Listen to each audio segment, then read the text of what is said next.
பின்னாடி பார்த்துக்கோங்க ராஜா, என்னென்ன கார்டு வச்சுருக்காங்கன்னு நான் கேள்வி கேட்பேன். ஓகே ராஜா, உட்காந்துக்கோ. ஃபஸ்ட்டு ரியாஸ் தான் சொல்ல போகிறான். 6 நம்பர் யார் வச்சுருக்கா? சரி, படிக்கட்டு யார் வச்சுருக்கா ரியாஸ்? தப்பு. அம்மா நீங்கள் சொல்லுங்கள் ராஜா, 6 நம்பர் யார் வச்சுருக்கா? லக்ஷனா. வெரி குட், தூக்கி காட்டுங்க லக்ஷனா. அடுத்தது மாலை யார் வச்சுருக்கா? ஆலியா. வெரி குட், காமிச்சவங்க கீழே விட்டுரு. படிக்கட்டு யார் வச்சுருக்கா தங்கம்? ஹன்சிகா. கையத்துக்கு சூப்பர். மணி படிக்கிறான், அந்த படிக்கிற படம் யார் வச்சுருக்கா? வெரி குட், தூக்கு மேலே. சூப்பர். சாயந்தரம் டைம் யார் வச்சுருக்கா? சூரியன் மாதிரி தோஷிகா.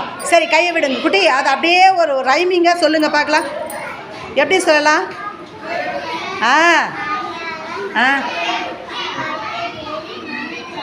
ஓடுறா சமத்து குட்டிக்கு கிளாப்போ தொப்பியா. ஐ சூப்பரா.